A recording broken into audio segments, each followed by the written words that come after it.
Kananga Yesu Yoleyo Nelakanga Ofana pembeni ya papa Okata makambo nangai. Amen. Amen. Prions dans le nom de Jésus-Christ. Amen. Seigneur, Dieu de grâce, de paix et de miséricorde. Merci Seigneur pour ce jour que tu as encore rendu possible, Seigneur, afin de nous rassembler autour de ta table et manger le pain et boire, Seigneur, tout ça. Merci, toi qui es éternel, Seigneur. Tu as pris l'immortalité et la vie, tu l'as mis dans l'évangile, afin que celui qui écoutera, Seigneur, cet évangile de la vérité et le pratiquera puisse recevoir la vie éternelle. Nous te prions, Seigneur, de nous assister, Seigneur, durant ce moment, de début à la fin. Nous te prions, Seigneur, que tu sois l'alpha et l'oméga. Assiste-nous en toutes choses. Pour la sainte gloire de ton nom, nous avons ainsi prié. Amen. Amen. Amen. Amen. Nous pouvons acclamer le Seigneur.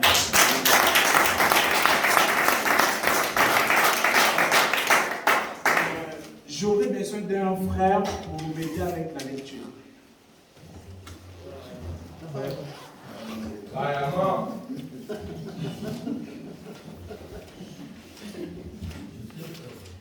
Alors nous pouvons, avant d'entrer en tout cas dans le vif de notre sujet, de notre thème, nous allons lire l'Écriture 13, le verset 28.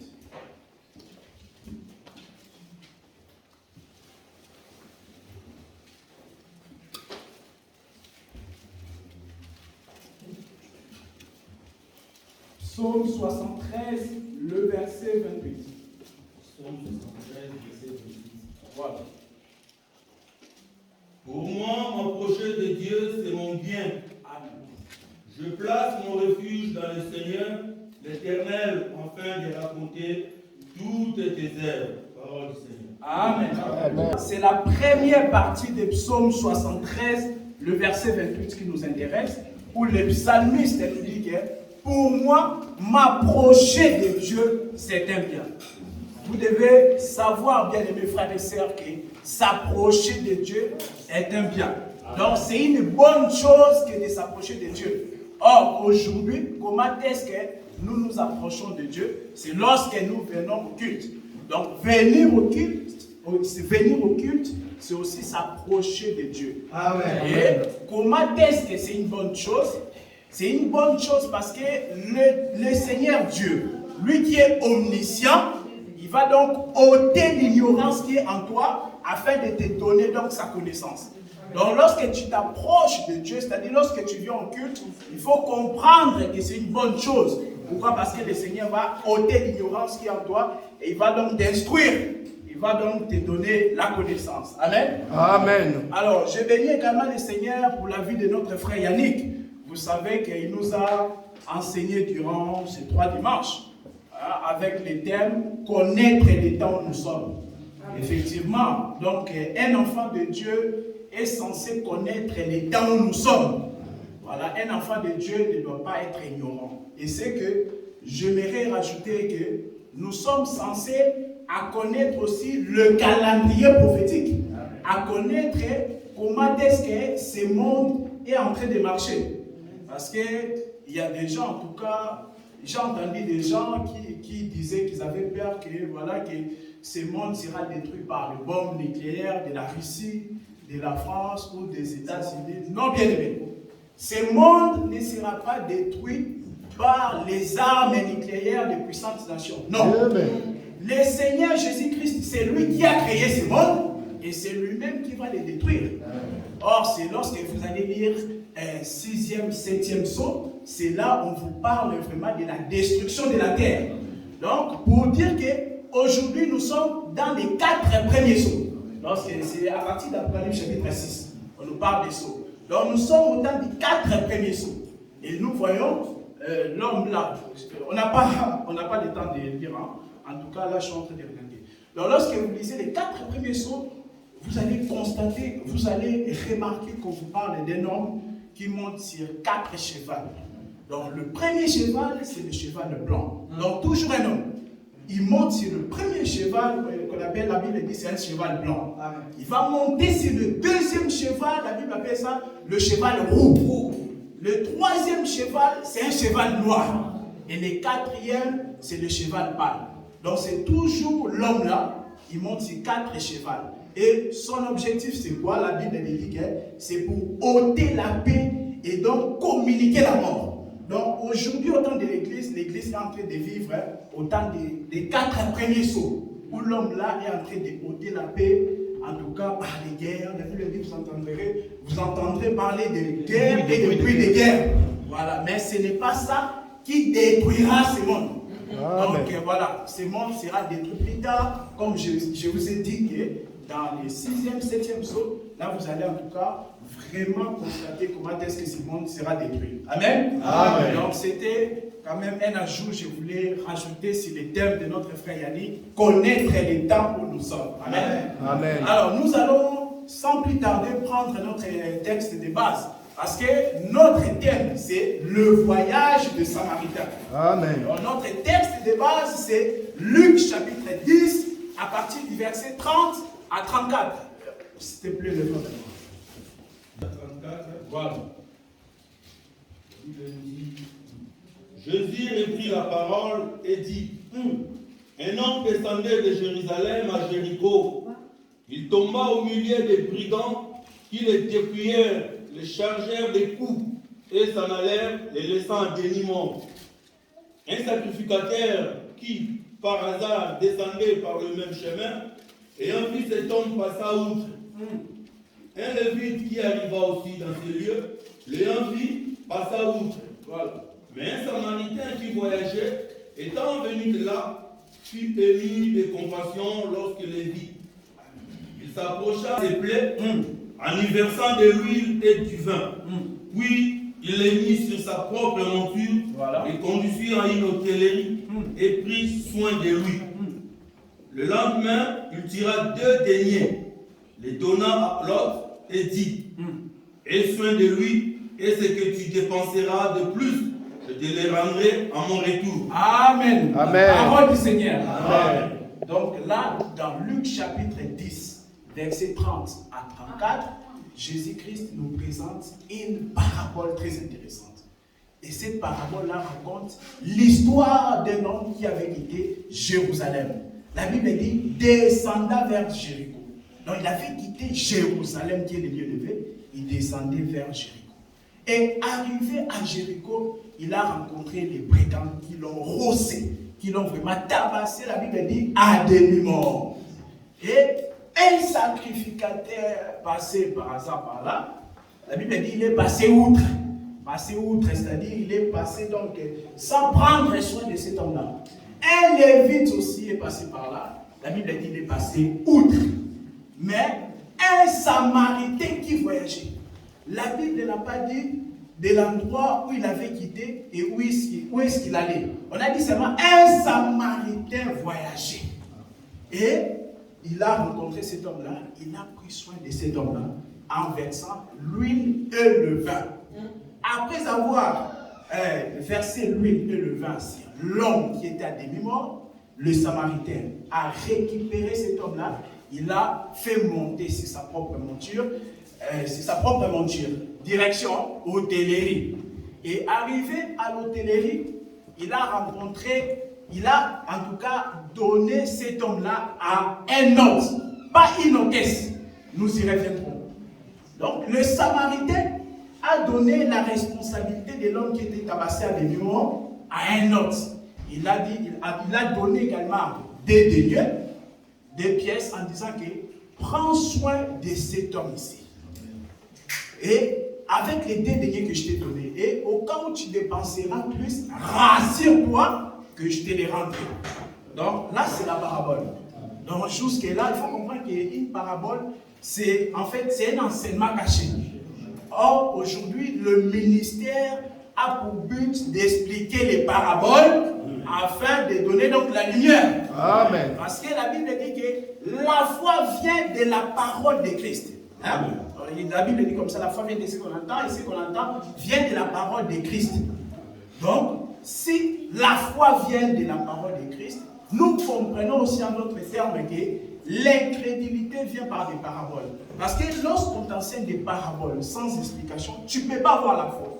Or, la parole de Christ, c'est quoi? C'est les paraboles expliquées en Jésus. Vous voyez? Donc, c'est ça. Alors, pour comprendre cette parabole de l'homme tabassé à demi-mort, c'est-à-dire la parabole concernant le voyage du Samaritain, donc, il suffit de lire aussi notre écriture. Matthieu chapitre 13, s'il vous plaît. À partir du verset 34 jusqu'à 35. Matthieu 13, 34 à 35. Jésus dit à la foule toutes ces choses en parabole. Voilà. Et il ne lui parlait point sans parabole. Voilà. Afin que s'accomplisse ce qui avait été annoncé par les prophètes. J'ouvrirai ma bouche en parabole. Je publierai des choses cachées depuis la création du monde. Amen. Parole du Seigneur. Jésus dit que j'ouvrirai ma bouche et publier des choses cachées depuis la création du monde. Donc, c'est-à-dire que dans les paraboles de Jésus, il y avait des choses qui concernaient la création. Parce qu'il a dit que le temps arrivera où j'ouvrirai ma bouche et publier des choses cachées depuis la création. Donc, par là, on comprend qu'il y a des paraboles. Pour pouvoir les saisir, pour les comprendre, il faut retourner dans la création. Donc c'est par là que nous affirmons la parabole des Samaritains concerne la création. Comment est-ce que ça concerne la création? Vous allez voir, parce qu'en réalité, on nous parle d'un homme. L'homme-là a quitté Jérusalem vers Jéricho. Or, cet homme-là était Adam. Parce que je vous ai dit, Jésus a dit qu'il y a des paraboles donc, qui concernent la création. Dans Matthieu 13, verset 35. Donc l'homme là qui avait quitté Jérusalem à Jéricho. Parce que la Bible dit que cet homme-là descenda de Jéricho. Donc, c'est-à-dire qu'il était à Jérusalem. En d'autres termes, Jérusalem, c'est le lieu élevé comparé à Jéricho. Et lorsqu'il est descendu en tout cas de Jérusalem à Jéricho, c'est là qu'il a rencontré les brigands. Or, c'est Adam qui avait quitté Jérusalem. Jérusalem, c'est quoi? C'est la ville sainte. Daniel en parle aussi, on ne va pas la lire. Daniel en parle dans Daniel chapitre 9, le verset 24. On nous présente que Jérusalem, c'est la ville sainte. Jérusalem, c'est aussi la demeure de Dieu. Jérusalem, c'est aussi la ville de paix. Or, la ville de paix, en réalité, c'est donc l'éternité. Amen. Lorsque vous lisez aussi Galates chapitre 4, le verset 27, la Bible nous parle de Jérusalem d'en haut. Or, Jérusalem terrestre que vous voyez là, n'est rien d'autre que l'image du véritable Jérusalem. Donc, on vous dit que l'homme l'avait quitté Jérusalem vers Jéricho. En réalité, Jérusalem, c'est l'éternité. Adam était dans l'éternité avec Dieu. Donc, tout s'est passé bien. Parce que cet homme-là a été tabassé seulement lorsqu'il est arrivé à Jéricho. Donc, nous comprenons que Jérusalem, c'est le lieu de sécurité. La ville de paix. C'est ça donc l'éternité, frère. Amen. Quand Adam était dans l'éternité, il était en sécurité. Mais les jours qui s'est séparé de Dieu, il est venu dans ce monde, c'est là qu'il a rencontré les brigands. Qui l'ont rossé, qui l'ont tabassé. Oh, les brigands, là aussi, les premiers brigands, vous pouvez le voir comme le serpent qui était venu pour les séduire. Vous voyez? Parce que le serpent avait causé aussi la chute d'Adam. Donc, en réalité, Adam qui quitte Jérusalem, en réalité, c'est l'éternité vers ce monde. Et maintenant, quand Adam est tabassé, cela a provoqué, bien aimé, le voyage ou le bouger du Samaritain. Le Samaritain a bougé parce qu'il savait en réalité. Quand vous voyez que le Samaritain voyageait, en réalité, il voyageait parce qu'il savait qu'il y avait un homme qui était tabassé à demi-mort. Il venait donc en tout cas les secourir. Amen. Voilà. Et maintenant, lorsqu'il est venu, la Bible, vous allez constater quelque chose. Et les Samaritains là, c'est donc Dieu. C'est le Seigneur Jésus-Christ. Nous pouvons les lire. Jean chapitre 8, le verset 48. Jean 8, 48. La Bible dit. Les Juifs lui répondirent, n'avons-nous pas raison des Samaritains et que tu as un démon? Et Jésus l'a dit quoi? Jésus répliqua, je n'ai point de démon, mais je nomme mon Père et vous m'outragez. Amen. Merci. On dit à Jésus, dans Jean chapitre 8, verset 48, tu as un démon et tu es un samaritain. Jésus, au lieu de réfuter les démons, au lieu de dire je n'ai pas les démons et je ne suis pas aussi samaritain, Jésus dit seulement je n'ai pas les démons. Mais il n'a pas contesté qu'il n'était pas aussi samaritain. Donc c'est une écriture qui nous atteste que Jésus-Christ est le samaritain. Amen. Donc le samaritain qui avait voyagé pour secourir l'homme tabassé des morts, en réalité c'est Jésus-Christ. Donc c'est-à-dire Dieu dans la chair. Pourquoi il a voyagé? Parce qu'en réalité, lorsqu'il s'est séparé de cet homme-là, je vous ai dit que l'homme-là était en Jérusalem. Donc on comprend aussi, le Samaritain était à Jérusalem. La Bible n'a pas donné le nom du lieu qu'il a quitté, il Samaritain. On n'a pas dit qu'il a quitté tel endroit pour aller à tel endroit. Nous tous ici, lorsque nous voyageons, vous allez entendre, le frère Zélote a quitté France pour aller au Congo. Le frère Gauthier a quitté tel pays pour aller à tel pays. Mais là, pour les Samaritains, on n'a pas dit. On a dit seulement un Samaritain qui voyageait. Or, pourquoi il voyageait? Parce qu'en réalité, il était triste.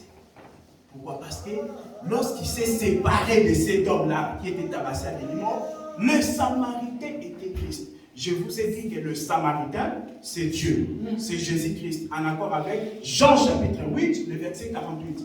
Or, Dieu était triste lorsqu'il s'est séparé d'Adam. Pour moi, qu'est-ce que vous pouvez le comprendre?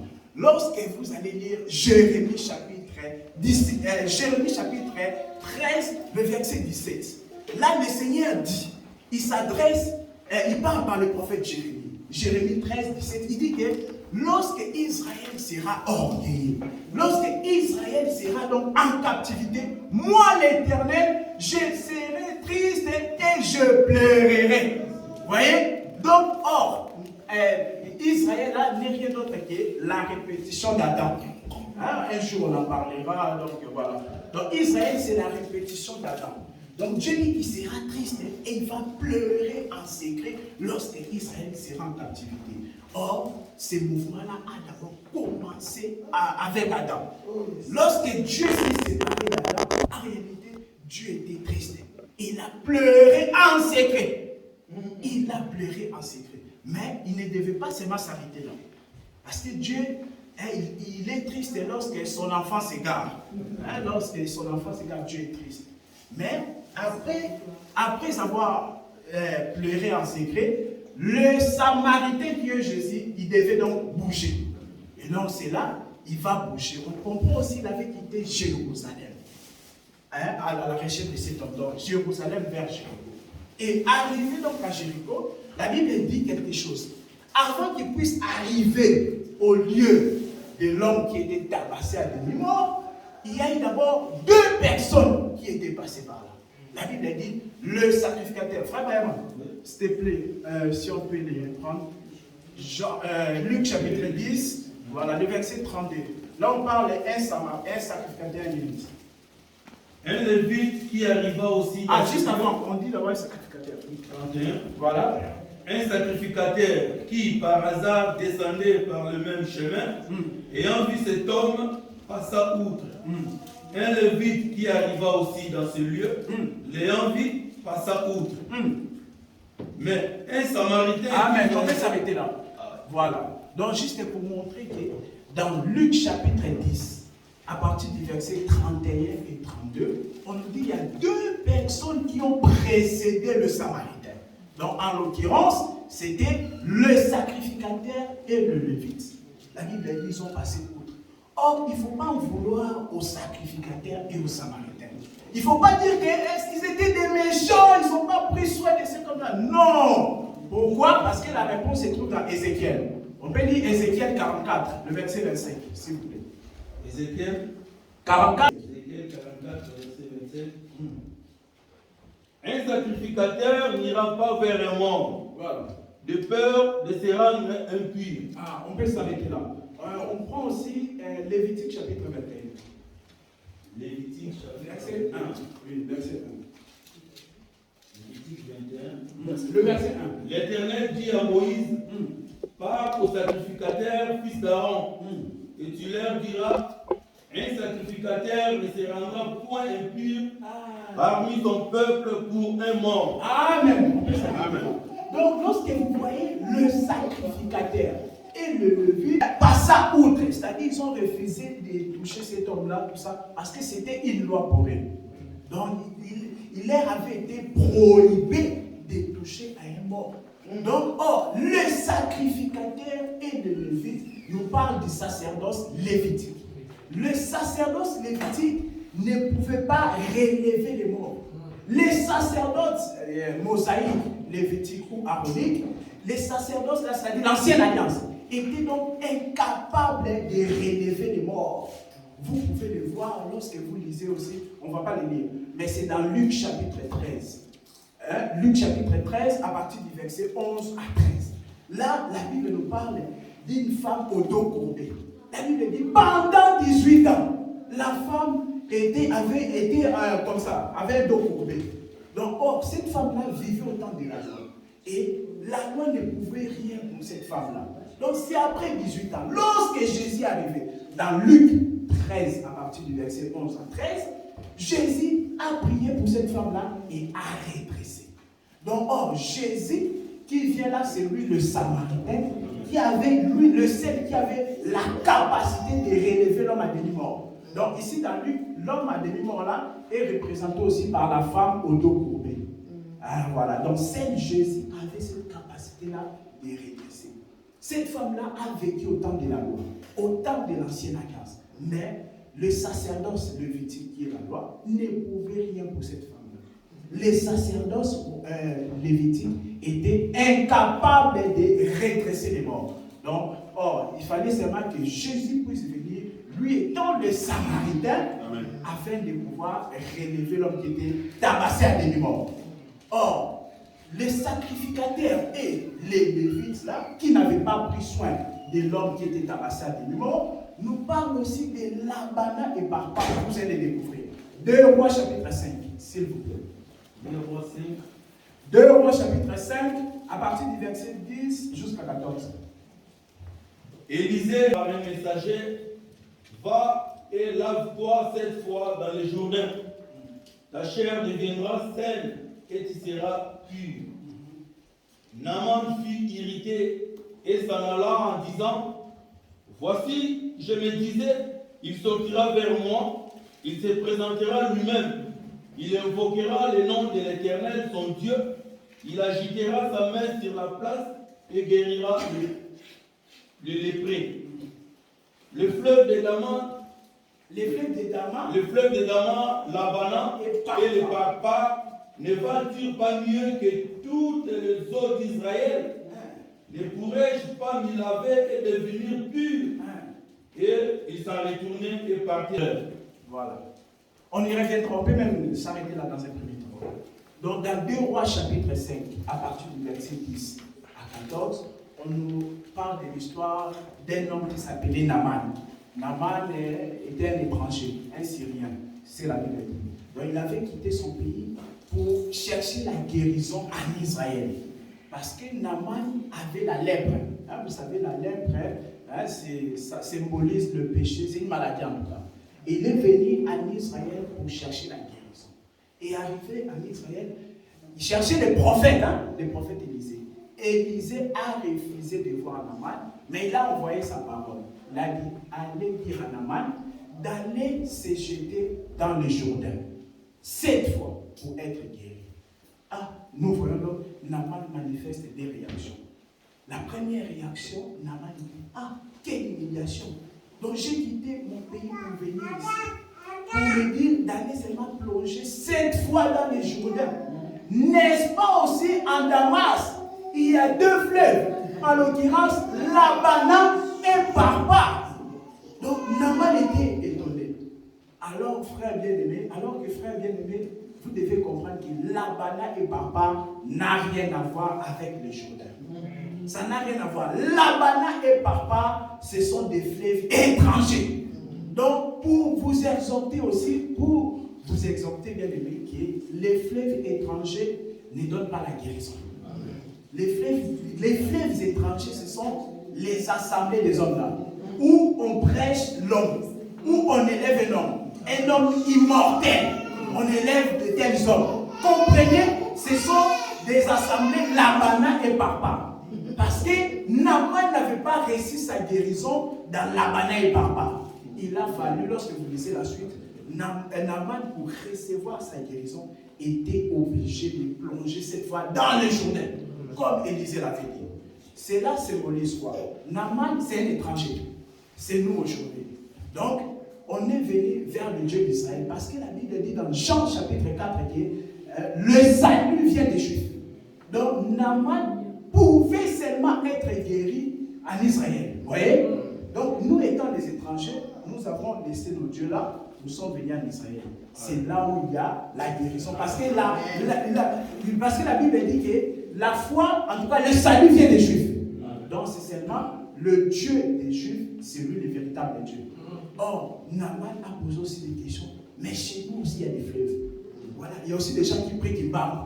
Vous voyez, il y a des gens qui prient des hommes mortels. Il y en a qui prient aussi Branham. Il y en a qui prient aussi, qui vont dans les églises des saints des derniers jours. L'église mormon, les assemblées des musulmans. Tous ces assemblées-là sont des Labana et Papa. Il n'y a pas la guérison là-bas. Vous allez maintenant comprendre pourquoi Labana et Papa est différent du Jourdain. Nous pouvons prendre l'écriture de Josué, mon frère, s'il te plaît. Josué chapitre 4, le verset 9. Josué 4, verset 9. Voilà. Josué dressa aussi 12 pierres au milieu du Jourdain, à la place où s'était arrêté le pied des sacrificateurs qui portaient l'arche de l'Alliance. Elles y sont restées jusqu'à ces jours. Amen. En réalité, dans les Jourdains, il y avait 12 pierres. Donc, lorsque Élisée, le prophète, dit à Naaman, va plonger dans les Jourdains, Naaman, il ne faut pas t'entêter, parce qu'il ne t'aura pas la guérison. La guérison aujourd'hui, c'est d'abord le salut et aussi l'enlèvement. Parce que vous allez constater que Naaman, lorsqu'il est venu, il n'avait pas encore vu Élisée. Il avait entendu la parole d'Élisée. Comme aujourd'hui, on n'a pas encore vu Dieu. Mais on entend Dieu par les Éphésiens 4. Et lorsque nous entendons Dieu par les Éphésiens 4, nous ne devons pas nous entêter. En disant, il y a aussi la banane papa. Non! Alors seulement nous plonger dans les Jourdains. Plonger dans les Jourdains, cette fois, le chiffre 7, c'est la perfection. C'est la totalité. Donc la parole doit nous remplir. La parole doit nous dominer. Donc Jourdain n'est pas semblable aux autres fleuves là. Parce que vous savez, les fleuves de la parole, ça symbolise aussi la parole. Hein? On peut dire ça. Proverbe chapitre 18, le verset 4. Proverbe 18, verset 4. Voilà. Les paroles de la bouche d'un homme sont des eaux profondes. Amen. Les paroles. La Bible appelle ça les eaux profondes. Or, les fleuves égale les eaux profondes égale la parole. Donc, en réalité, les fleuves symbolisent la parole. Comme je vous ai dit, c'est la parole qui est prêchée dans les assemblées des hommes. Les assemblées des musulmans, les assemblées des mormons. C'est ça, en fait, qui est la banane papa. Et là-bas, ce n'est pas les Jourdains. Donc, il ne faut pas penser que c'est de l'orgueil ou quoi que ce soit. Non. Il faut être fier de dire que moi, en tout cas, j'ai pris dans les Jourdains. C'est-à-dire, je me jette dans les Jourdains. Il ne faut pas savoir honte de dire que la banane papa, en tout cas, il n'y a pas de salut là-bas. Voilà, il faut avoir ce courage-là. C'est ça dire la vérité. La vérité est que dans la banane et papa, il n'y a pas de salut. Voilà, ta peau ne sera, ta chair ne sera pas sainte ni pure, et tu ne pourras pas aussi rencontrer Élisée le prophète, qui est l'image de Dieu, l'image de l'enlèvement. Parce que Naaman, après s'être plongé dans les Jourdains cette fois, Naaman a pu rencontrer Élisée le prophète. C'est dans le verset 15 de 2 Rois chapitre 5. Le verset 15, la Bible nous dit que c'était après que Naaman s'était plongé 7 fois dans les Jourdains. Parce qu'avant, il avait seulement entendu la parole d'Élisée par la bouche des serviteurs d'Élisée. C'est-à-dire qu'aujourd'hui, nous entendons la parole de Dieu par les Éphésiens 4. Mais Dieu, on n'a pas encore vu. Dieu qui est Élisée, le prophète, on n'a pas encore vu. On le verra après avoir obéi à sa parole. Sa parole, c'est quoi? C'est jeter 7 fois dans les Jourdains. Pourquoi? Parce qu'on a dit dans Josué chapitre 4, le verset 9, que dans Jourdain, il y avait 12 pierres. C'est ça, en tout cas, qui distinguait Jourdain des autres fleuves. Dans Jourdain, frère, il y a 12 pierres. C'est-à-dire 12 pierres nous parlent du fondement. 12 Jourdain, c'est lui-même Jésus-Christ, où il y a les 12 pierres. Parce que Jésus a dit dans Jean chapitre 11, le verset 9, que y a-t-il pas 12 heures dans un jour? Or, les jours, c'était Jésus. Et les 12 heures d'un jour, ce sont les apôtres. Donc, le Jourdain, tel que vous le voyez là, c'est tout un fondement. Dans les Jourdains, il y a le fondement.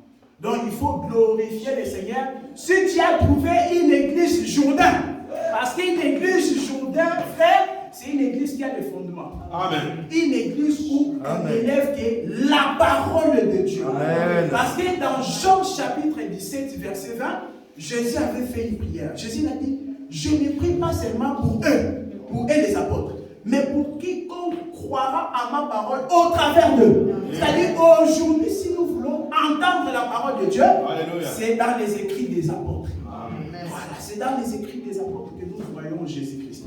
Or, les écrits des apôtres, là, les apôtres, c'est le chiffre 12. C'est donc ça le fondement. Donc, le Jourdain, c'est l'assemblée de Jésus-Christ, où on trouve les 12 pierres, qui est donc le fondement. Très important. Et après être plongé cette fois dans le Jourdain, c'est là que Naaman, l'étranger, a pu rencontrer Élisée les prophètes. Donc, je suis parti dans 2 Rois chapitre 5 pour vous montrer que le sacrificateur et le levite, c'est ça l'image de Labana et Parpar. Il ne faut pas les en vouloir. Hein, il ne faut pas dire que j'étais dans telle église, tout ça, on m'avait menti. Voilà, j'étais dans telle église, vraiment, on avait mis une prédicatrice, en tout cas, prêcher dans l'assemblée. Vous voyez? Donc, ce sont des assemblées de Labana et Parpar. Les assemblées où la femme est ministre de la parole. Comprenez que c'est Labana et Parpar. Même si tu t'entêtes, tu dis que je vais rester. Sache que tu ne pourras pas rencontrer, disait les prophètes. Parce que pour pouvoir rencontrer, disait les prophètes, il faut seulement se plonger. C'est fois dans les Jourdains. Donc, Labana et Parpar, c'est l'image du sacrificateur et lévite, qui ont donc précédé les Jourdains. Parce que les Jourdains étaient venus en 3e position, comme étant les Samaritains. Donc, avant que les Samaritains puissent arriver là, il y avait d'abord le sacrificateur et le lévite. Or, là-bas, nous avons vu aussi, Naaman avait d'abord vu Labana et Parpar, voilà, qui ne pouvaient rien pour lui. Mais c'est seulement le Jourdain qui vient en 3e position. C'est lui, le Samaritain. Pourquoi il vient en 3e position? Parce qu'il faut comprendre que le chiffre 3 nous parle de l'accomplissement. On peut lire l'écriture de Luc chapitre 32.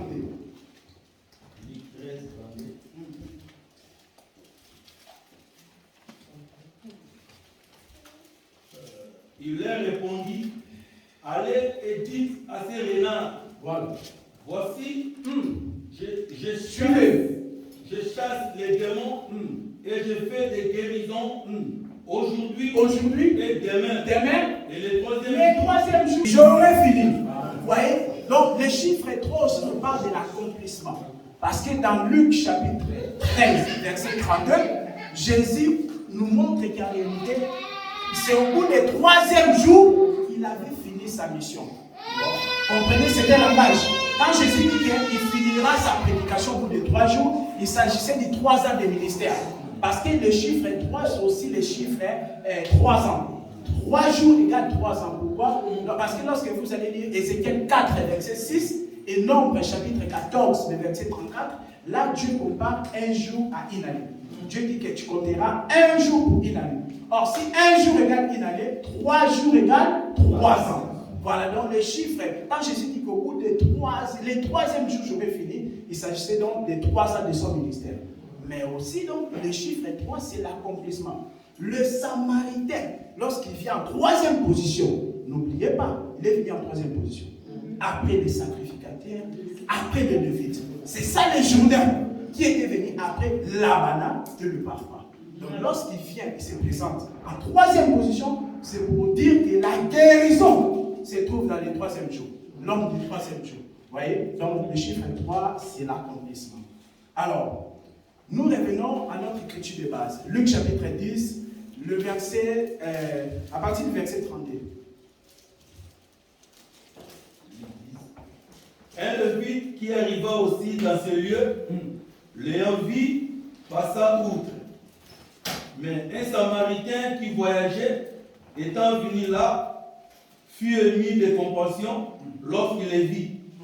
Il s'approcha et banda ses plaies en y versant de l'huile et du vin. On peut même s'arrêter là, papa, s'il vous plaît.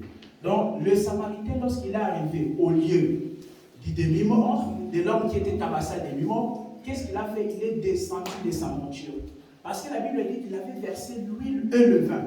Or, pour verser l'huile et le vin, il a fallu qu'il puisse descendre, faire ces mouvements-là. Il a quitté sa monture. Une monture, c'est comme un cheval, un âne, tout ça. Voilà. Il est descendu de son cheval, de sa monture, pour verser l'huile et le vin.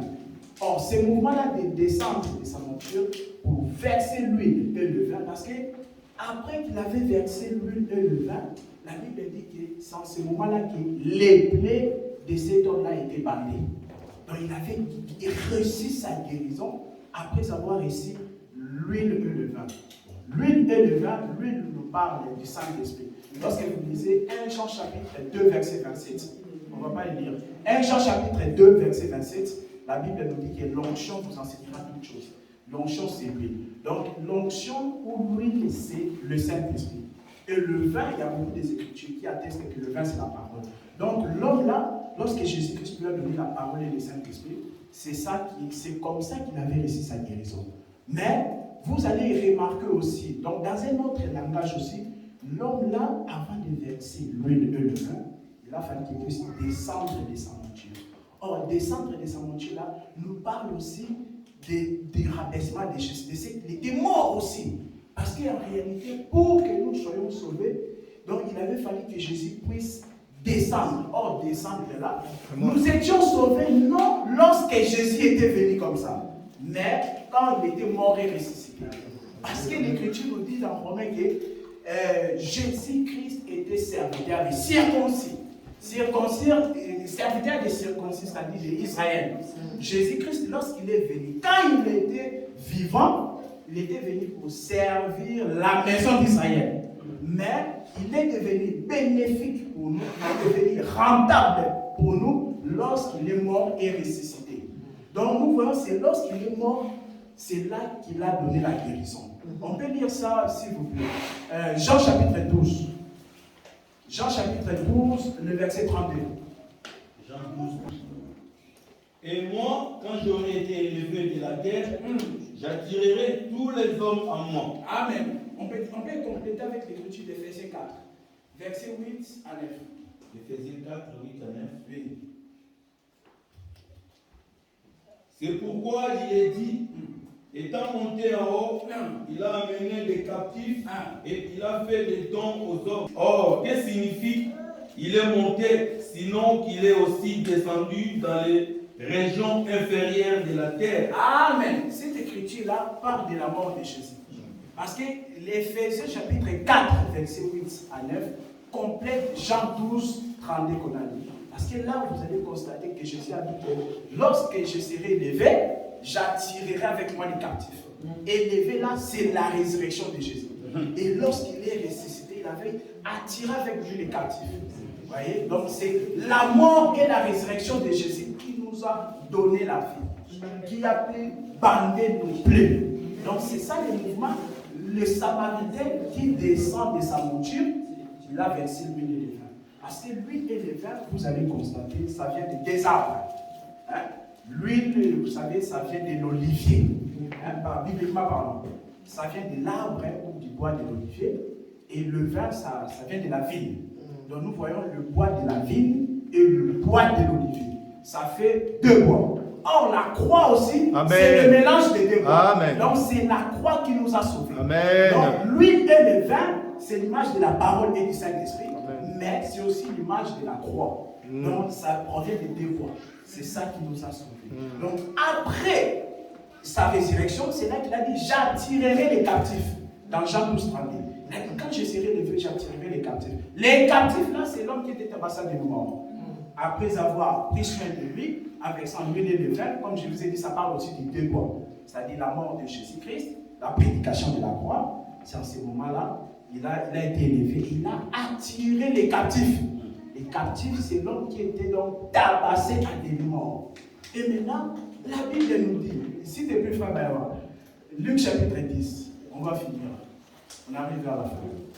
Luc chapitre 10. Le verset 33, on peut commencer là. 33 jusqu'à 34, oui. Et c'est plus le verset 10, 33. Voilà, 33. Mais un Samaritain qui voyageait, étant venu là, fut ému de compassion lorsqu'il les vit.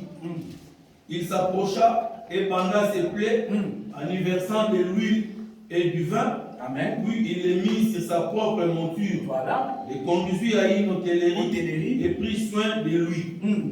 Le lendemain, il tira des deniers, les donna à l'autre et dit, aie soin de lui, et ce que tu dépenseras de plus, je te rendrai à mon retour. Amen. Amen. Donc après être élevé, il a attiré les captifs avec lui. C'est ça Jésus qui a pris soin de cet homme-là par la prédication de la croix. Parce qu'il n'y a pas une autre prédication qui peut nous sauver, si ce n'est que la prédication de la croix.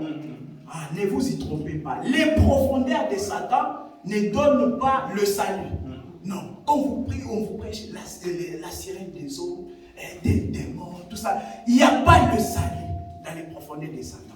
L'homme tabassé à des morts, il n'avait pas besoin qu'on puisse les prêcher les profondeurs de Satan. Non. Il avait plutôt besoin qu'on puisse verser sur lui l'huile et le vin. Amen. L'huile et le vin, C'est la parole. Amen. Amen. C'est ça le devoir, la prédication de la croix. Donc lorsqu'il est élevé, il a attiré les captifs avec lui. Et c'est ça la résurrection de Jésus. Les captifs, c'est l'homme qui était tabassé des morts. La Bible dit direction hôtellerie. Hôtellerie, vous savez, non? C'est l'endroit où on accueille les gens, ça peut être restaurant, tout ça en tout cas. C'est l'endroit où on accueille les gens. Or, l'hôtellerie représente aussi une église locale. Jésus, après avoir pris soin de nous en versant l'huile et le vin, il nous a conduits à l'hôtellerie. C'est qui est l'église locale.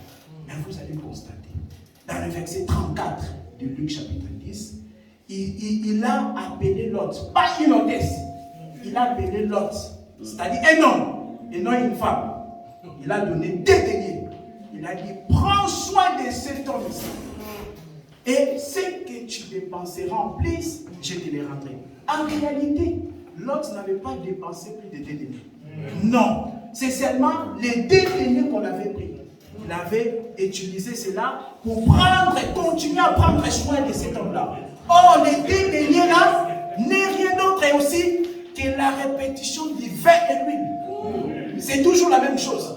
Donc, c'est-à-dire que la prédication qui nous avait sauvés, la prédication de la croix, c'est-à-dire des 2 bois, la vigne et l'olivier, c'est ça qui doit toujours nous entretenir jusqu'à ce que le Samaritain viendra. Parce que le Samaritain avait promis à l'autre qu'elle prend soin de lui jusqu'à ce que je reviendrai. Donc cela nous montre l'enlèvement de l'église. Et l'enlèvement de l'église aura lieu. Coûte que coûte. Même si les prédicateurs n'en parlent plus de l'enlèvement de l'église, mais comprenez que coûte, l'enlèvement aura lieu. Parce que le Samaritain a promis, il a dit que je reviendrai. Mais en attendant que je revienne, toi continue à prendre soin de cet homme-là avec 2 deniers. Très important. Or, qu'est-ce qui s'est passé? Donc, il a déposé l'homme-là auprès des notes. Une hôtesse, un note. Il a déposé l'homme à des morts. Je vous ai dit que l'hôtellerie représente une assemblée locale. C'est-à-dire que Dieu, dans sa préscience, il n'a pas prévu qu'une femme puisse diriger une assemblée locale. C'est-à-dire qu'il n'a pas prévu qu'une femme soit ministre de la parole. Ce n'est pas pour dénigrer la femme, loin de là. Ce n'est pas, lorsqu'on dit qu'une femme ne peut pas être ministre de la parole, loin de là l'idée de dénigrer ou de faire, de baisser la femme. Non. mais c'est Dieu dans sa préscience. C'est lui qui a jugé bon que le matin, que ce soit le coq qui chante au Kérikou. Vous voyez, non? Voilà. On est en Afrique, on sait ces choses-là. Ceux qui habitent dans les campagnes, tout ça, ils savent.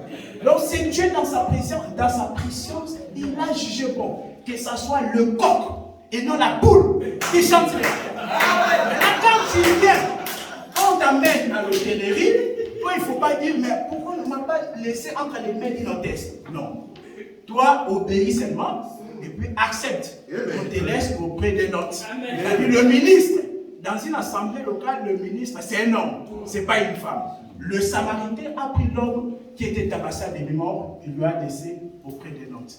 Il lui a donné 2 deniers. Je vous ai dit que les 2 deniers, c'est la répétition du vin et de l'huile.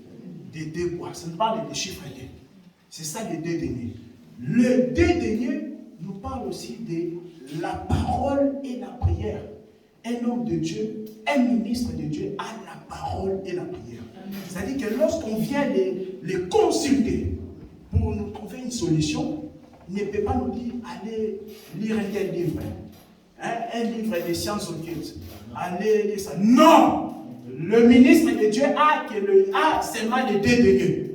C'est-à-dire la parole et la prière. C'est ça qu'on lui a laissé. Les 2 deniers nous parlent aussi de la loi et le témoignage. Les 2 deniers nous parlent aussi de la lecture des malédictions et des bénédictions. Parce que lorsque vous allez lire Josué chapitre 8, verset 34, le Seigneur avait ordonné à Josué de faire la lecture des malédictions et des bénédictions.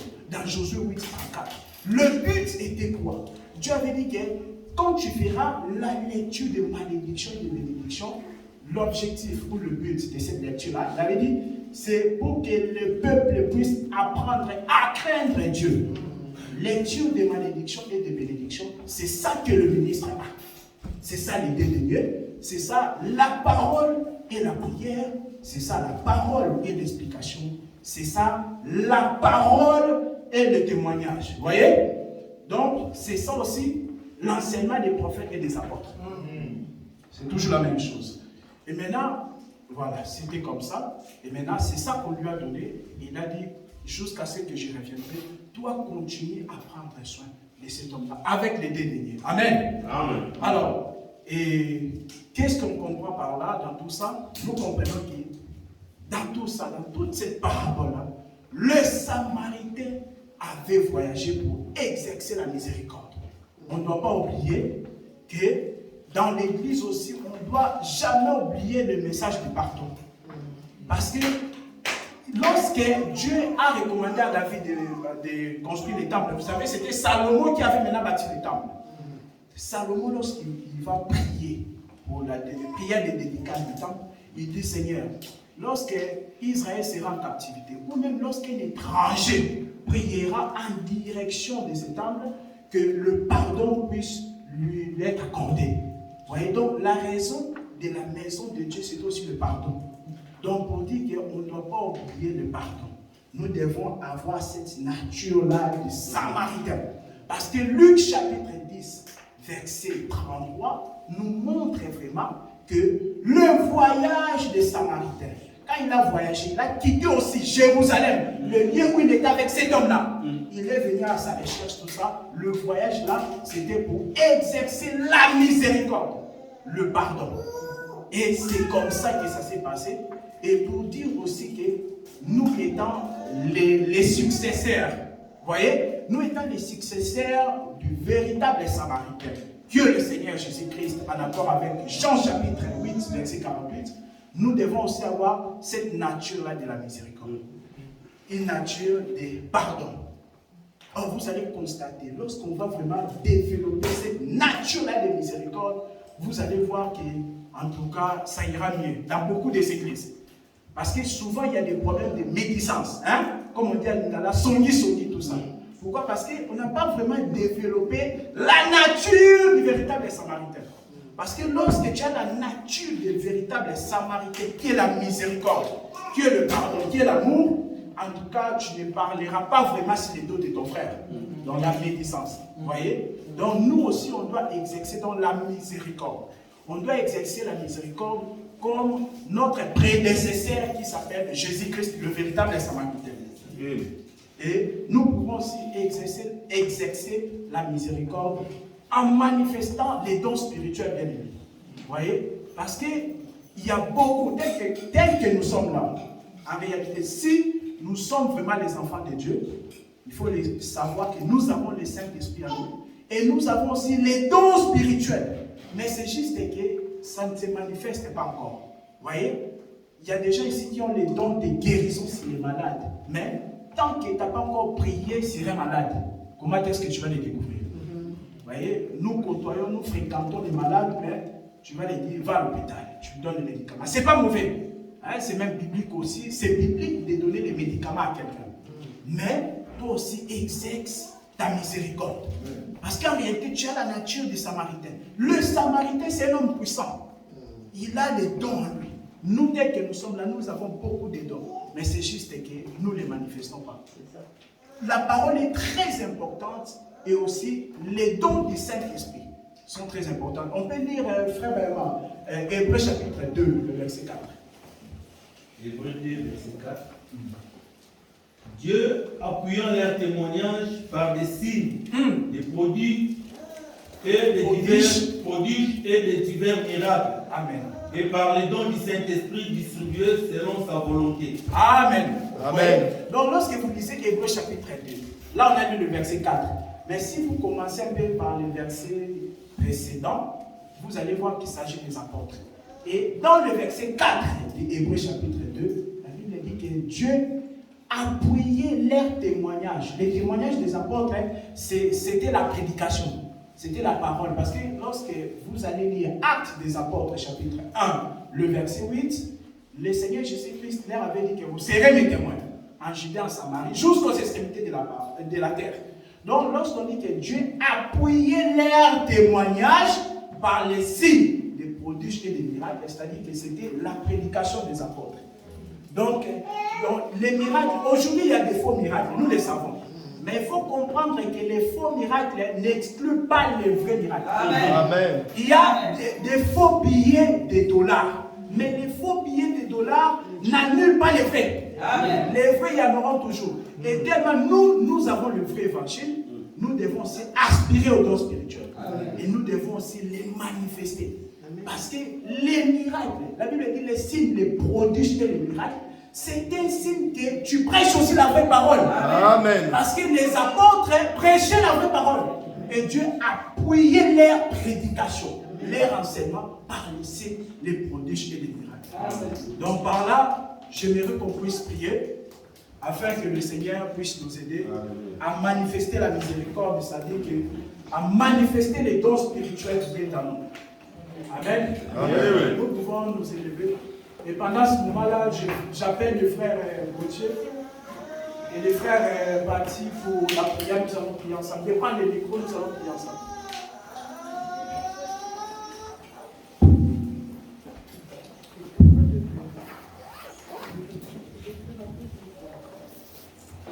En fait, je peux entendre le Bati.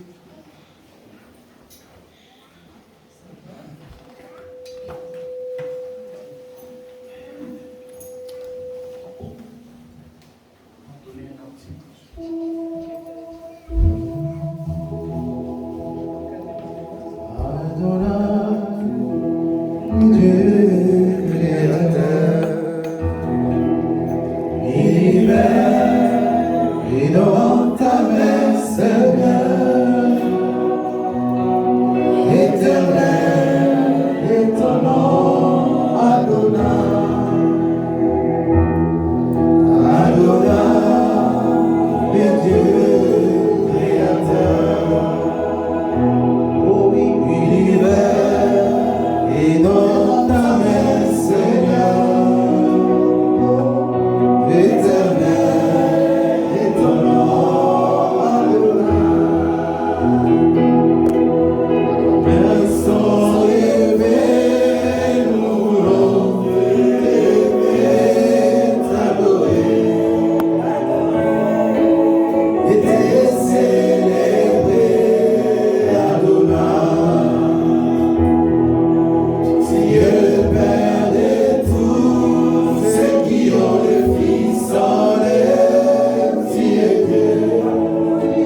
Kamel, je m'établis, Adonai.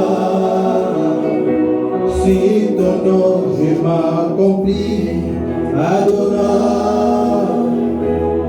Le Seigneur voulait en nous, dans cet torrent d'amour, au parfum qui nous envoûte. Nos mains sont levées, nous voulons t'élever, t'adorer, et te célébrer, Adonai. Tu es le Père de tous ceux qui ont le Fils en eux, tu es Dieu. Tu remplis les cieux, Adonai. Reçois l'adoration. Tu es le roi des rois, notre victoire.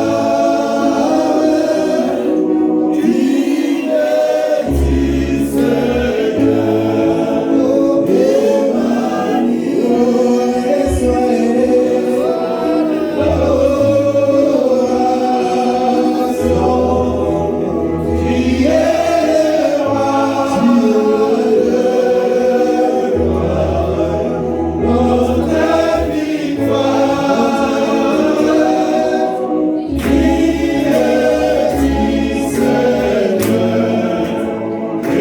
roi notre victoire. Digne du Seigneur, Oui, bien-aimés, dans un premier temps, nous allons prier au Seigneur, lui dire merci pour l'huile et le vin qu'il nous a donné. Prions dans le nom de Jésus-Christ. Seigneur, tu es de grâce, tu es de miséricorde. Nous sommes reconnaissants pour l'huile et le vin que tu nous as donné, Seigneur. tu nous as fait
Nous allons maintenant prier pour la manifestation des dons spirituels dans nos vies, afin que ceux qui nous côtoient, les gens que nous fréquentons, puissent connaître que nous avons la marque des Samaritains. Parce que son huile et le vin montrent que, en réalité, nous appartenons à ces Samaritains. Nous allons prier que le Seigneur puisse manifester ces dons spirituels qui est en nous. Prions dans le nom de Jésus-Christ. Seigneur, tu as dit que tu as prié le témoignage des apôtres par les signes et les prodiges et les miracles. Nous les prions, Seigneur, dans cette assemblée, la manifestation des dons spirituels. Au nom de Jésus-Christ.